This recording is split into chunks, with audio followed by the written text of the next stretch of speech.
Abbiamo attenzionato come sezione narcotici questa zona, questa località Ciano del Montello, vicino a Crocetta. Avevamo notato questa attività di spaccio, piccolo dettaglio, di hashish,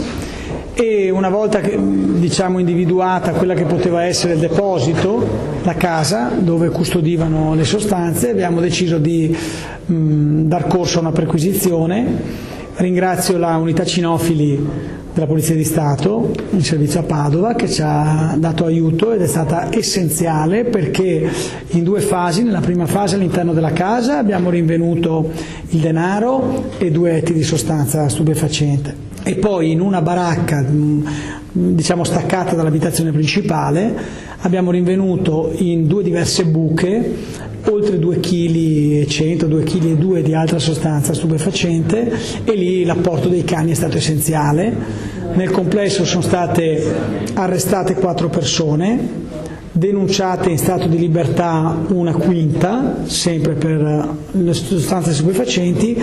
e tutti e 5 sono stati denunciati anche per violenza e resistenza a pubblico ufficiale e per ingiurie a pubblico ufficiale aggravate.